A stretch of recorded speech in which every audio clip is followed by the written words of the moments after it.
Hi friends. டிஷ்ஷும் டிஷ்ஷும் cooking சேனல்ல இன்னைக்கு நம்ம ரொம்பவே டேஸ்டான வெங்காய சட்னி எப்படி செய்யறதுன்னு தான் பார்க்க போறோம். இது செய்யறது ரொம்பவே ஈஸிங்க. இட்லி, தோசைக்கெல்லாம் சூப்பர் காம்பினேஷனா இருக்கும். இந்த சட்னிய நல்ல டேஸ்டா எப்படி செய்யறதுன்னு பார்க்கலாமா? ஒரு பேன்ல 2 டேபிள் ஸ்பூன் எண்ணெய் ஊத்திக்கோங்க. எண்ணெய் சூடானதும் 1 டேபிள் ஸ்பூன் கடலைப்பருப்பு, 1 டேபிள் ஸ்பூன் உளுந்தையும் போட்டு நல்லா செவக்க வறுத்துக்கோங்க. கூடவே 4 பல் பூண்டு, கொஞ்சமா புளி, 5 வரமிளகா எல்லாத்தையும் சேர்த்து நல்லா வறுத்து எடுத்துக்கோங்க. இது கூடவே பொடியா நறுக்குன 4 பெரிய வெங்காயத்தையும் போட்டு, கண்ணாடி பதம் வர வரைக்கும் லைட்டா வறுத்து விட்டுக்கோங்க. வெங்காயம் ரொம்ப நேரம் வதங்கணுன்றலாம் அவசியம் இல்லங்க. வெங்காயம் லைட்டா வதங்குனதும், 1 தக்காளியையும், கொஞ்சமா தேங்காயையும் போட்டு நல்லா வதக்கி விட்டுக்கோங்க. பொதுவா வெங்காய சட்னிக்கு தக்காளி போடணுன்ற அவசியம் இல்லங்க. ஆனா, ஒரு தக்காளியும் சேர்த்து செஞ்சா ரொம்பவே டேஸ்ட் நல்லா இருக்குங்க.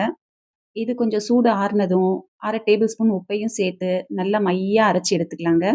இந்த சட்னிக்கு கடைசியா ஒரு தாளிப்பு சேர்க்கிறதுல தாங்க டேஸ்ட்டே இருக்கு. பாருங்க, இந்த மாரி நல்லா ஃபைன் பேஸ்ட்டா அரைச்சு எடுத்தாச்சு. இப்ப இதைய வேற ஒரு பவுலுக்கு மாத்திரலாம். இப்போ இதுக்கு தாளிப்பு ரெடி பண்ணிடலாங்க. ஒரு பேன்ல 2 டேபிள் ஸ்பூன் எண்ணெய் ஊத்தி, கொஞ்சமா கடுகு, உளுத்தம் பருப்பு, 2 வரமிளகா, கொஞ்சமா கருவேப்பில போட்டு நல்லா தாளிச்சு எடுத்துக்கலாங்க. தாளிக்கிறதுக்கு நல்லெண்ணெய் யூஸ் பண்ணீங்கன்னா, டேஸ்ட்டு சூப்பரா இருக்குங்க. இத அப்படியே அந்த சட்னி மேல ஊத்துனீங்கன்னா, சூப்பரான வெங்காய சட்னி ஜம்முன்னு ரெடி ஆயிருங்க. நீங்களும் ட்ரை பண்ணி பாருங்க. வீடியோக்கு ஒரு லைக் போட்டு, மறக்காம டிஷ்ஷும் டிஷ்ஷும் குக்கிங் சேனலுக்கு சப்ஸ்கிரைப் பண்ணுங்க. Thank you.